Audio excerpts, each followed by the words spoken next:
name is Rachel. Welcome to my channel. Today I want to talk about a subject that we have had to deal with, and that is a struggling writer. Welcome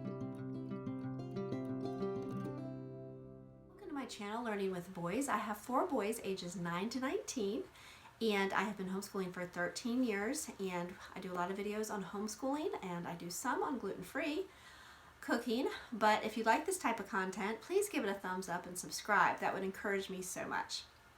Today I want to talk about a struggling writer. I feel like I've seen a lot of questions about why is my child not writing? Why do they not want to write? Why do they refuse to write? I want to talk about our experience, our thoughts, and our solutions on a struggling writer. We started homeschooling when my oldest was in 1st grade and my second was in K4. We used Abeka. That was, my son came from a Christian school, and that is what they used. That is what I knew. I didn't know a whole lot about homeschooling. And my oldest did fine. He wrote fine for a left-hander. He actually had pretty good handwriting, and he read great. So I thought I could handle this, right? But every child is different. My K4 was quite different, and he was very active. But we made it through K4. We probably didn't do a whole lot. I was more worried about my 1st grader. And then he went into kindergarten. We need to really start working with our letters and our numbers and sounds and all that stuff. But nothing was clicking with him. You'd feel like you did it one day and the next day it was gone. So I really was praying about what to do, and the Lord led me to a curriculum, which I have done a video on, and this is not what this video is about, but I will mention it because it did have an impact on a lot of things.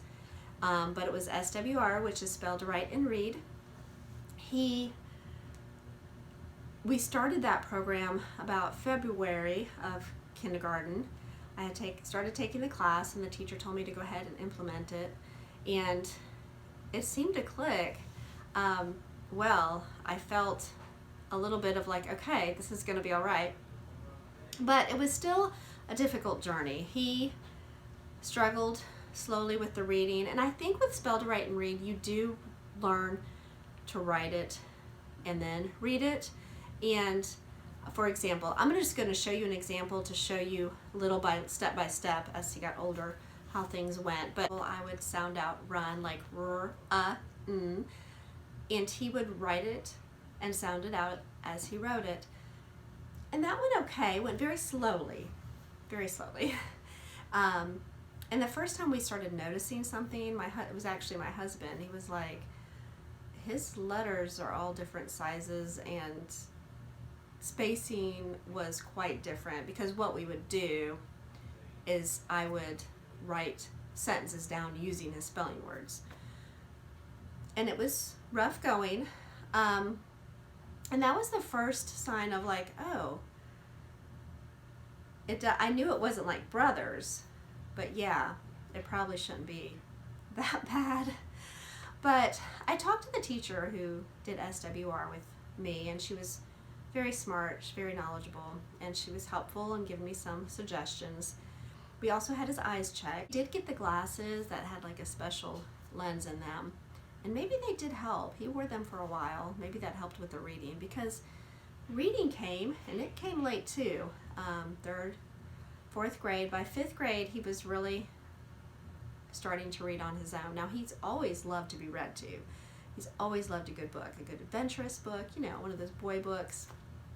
That big, long chapter books, he would listen for however long you would keep reading to him. So that is something off the subject that I want you to think about, is that just because your child is not reading or writing, that it doesn't mean that they're not soaking in the information. And that's exactly what he had been doing. He was full of information. By the time he was reading books, he would read something and come tell me, guess what, Mom? Guess what, Mom? He was so excited. But back to the writing, I want to give you some solutions that we used to help him along with that. Now, we did not get him diagnosed, but from what we could tell, he had what we had heard and researched was dysgraphia. There's dyslexia, dysgraphia, dyscalculia, and I know there's another one. So what is dysgraphia? Let me read some things that I have looked up and share with you. Dysgraphia affects the process of information from the brain to the hand. Another one says dysgraphia is a brain-based learning disability that affects writing. As with all learning disorders, dysgraphia is common among individuals with ADHD. That also was another issue, but that's not what we're going to talk about. It's writing today. It does also say it affects children and adults, affects writing process, including spelling, legibility, and spacing, and sizing, and expression. And with the spelling, he still struggles with that. As he got older and we were doing the SWR and his younger brother came up a few years behind him, he was catching up. And that sort of made it hard too. And so as they got close together, it helped a little bit, but it wasn't easy for the older brother to realize, okay, my younger brother is telling me how to spell. But it was more the process of having to write it down. And this really hit me a few years ago. My son is a senior now, so it may have been a couple years ago. We were in the car together and we were talking about spelling and some of these things. And I said, well, spell this. And he spelt it and got it right. And he said, but Mom, if I had to write it, it would be a different story. So I do truly believe it is a struggle. It's very hard for them.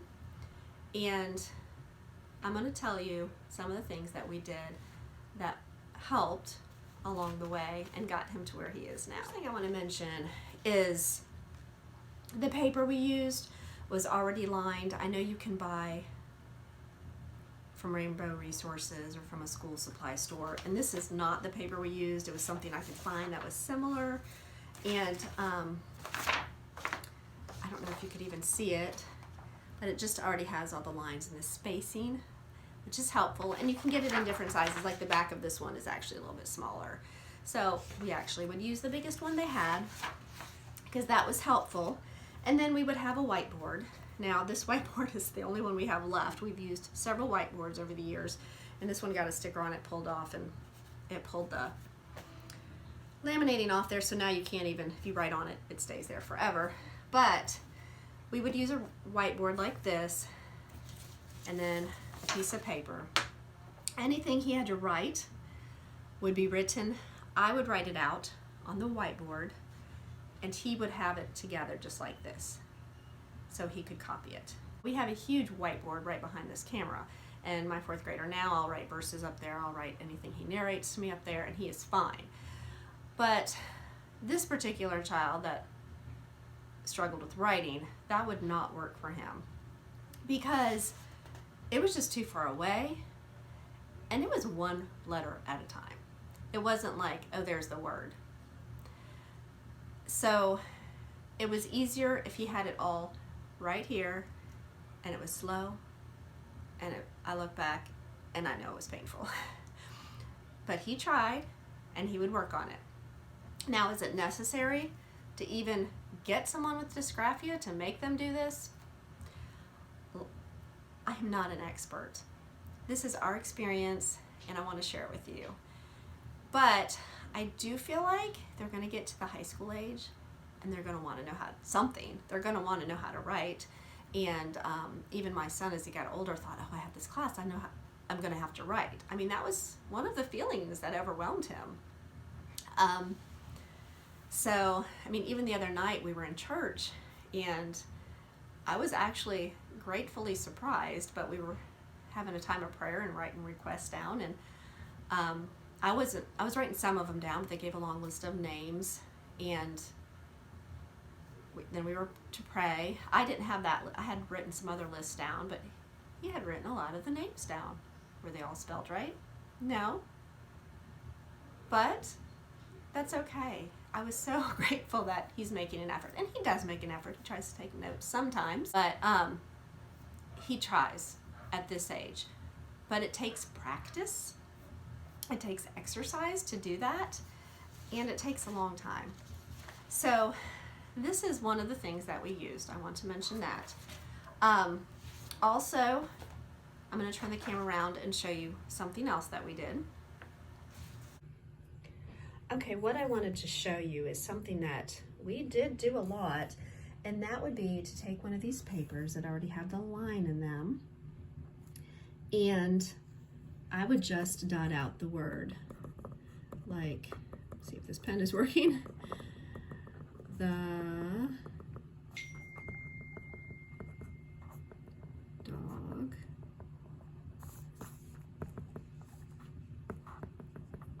if you can even see where I'm videoing, trying to hold the camera and do this at the same time, but you get the general idea. And he would just write over it. And we did that quite a bit.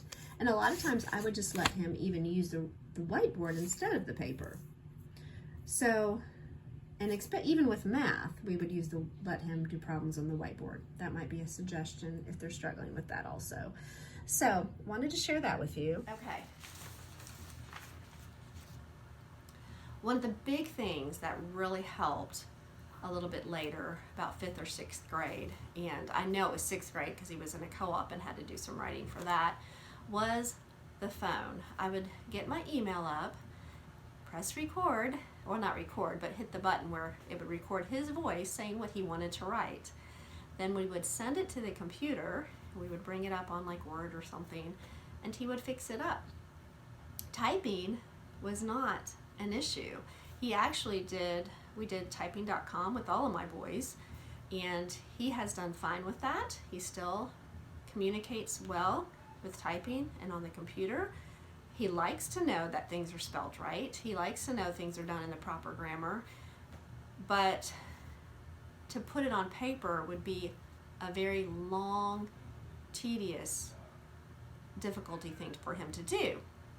But to put his thoughts on the computer were easier for him, especially in the beginning when we just did it on the recording. Once he got typing down and got a little older, closer to high school, the typing became a lot easier because he did take co-ops from like 6th grade to I think 10th. I can't remember if he took a co-op in 9th grade, but I know he did one in 10th, 6th, 7th, 8th, 9th, and 10th.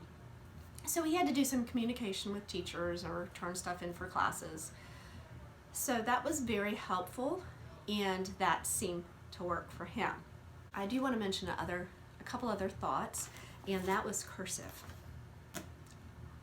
Now, I don't know. For us, cursive did not work. Let me know if your child struggles with writing, or maybe you know for sure he has dysgraphia and cursive works. I don't know, but I would like to know. We did cursive first, and we did this, was it 3rd or 4th grade? I'm trying to remember. I think it may have been 3rd. It might have been 4th. And he did okay with it. It's just, here's C's. They have this little cheerful cursive guy named Ski who helps you with the formations of the letters, and I really like how it's laid out and how it teaches the different formations and carries through. Now, does he write in cursive now? No. But I did it because I wanted him to be able to read cursive, and I knew it would be a struggle for him, but we did it just little by little, and we made it through that year. And it's not like he was totally against it. So that was helpful. But he's not going to write in cursive today. I'll tell you that. He struggles with his own signature. But I wanted him to be familiar with it. I wanted him to be able to read it. So now my other boys are taking cursive. My oldest can write in cursive and does it beautifully. So every child is different. And with the writing, all writing is different. I don't know anybody who has the same writing. I know we're taught to write the same in school, but we all end up going our own direction, and it shows. And I think that's how God created us all to be different. So another thing that worked for him, I don't want to say worked, but helped him with words and processing, that I can't say helped with his writing. It's just something that may have helped him put words together, but he didn't have to write so much. And that was Explode the Code. It just seemed to really, especially when he was struggling with reading, putting things together, and helping with that. And he did have to write. I mean, there's things that you have to write, but it wasn't like a long, drawn-out process. So that was helpful. So I just wanted to share those. Now, every child is different. Like my 4th grader now, he does not like explode the code at all. But when my second was that age, he was fine with it, like in 2nd, 3rd, 4th grade. I wanted to share just a couple of suggestions that might help. And if you have any other suggestions, please, we would love to hear from you. I do want to say that we use Heart of Dakota curriculum right now, and that's what put this on my heart and mind, is that I remember when my son was in 4th grade, which is where my 4th grader is now, and all the copy work and all the notebook work and just the struggle, and I combined him with my oldest son. Now, like I said, my 4th grader was full of the information. He could answer the questions when I read. He had no problem with any of that. It was just, it seemed like somebody would question whether he was smart or not because he couldn't get it down on paper. And that's the hardest thing, is understanding that it's not that they don't know things. They're very smart. It's amazing what they can put together and what they can read and what they can comprehend. But that process from the brain to the hand becomes very difficult. So the typing and the, communicating that way will be beneficial to them. And nowadays, I know with colleges, a lot, that's mostly how it is. So that is helpful. Even with taking notes, I think a lot of it's done on some type of either computer or iPad. You're just, while you're in class, you could be taking notes that way. So the typing is definitely a plus. It's definitely helpful. And I just want to encourage you, if you're struggling, maybe just these little baby steps, maybe just, you don't want to push them to the point of frustration and crying, but encourage them to write. Like if you could just get these 3 words down, depending on the age. Like I said, he would do it for me, but it wasn't easy. But I wanted him to build that exercise. So I hope this video was encouraging to somebody, and if you know somebody else that would help, please share it with them. And I appreciate you all watching. Thank you so much.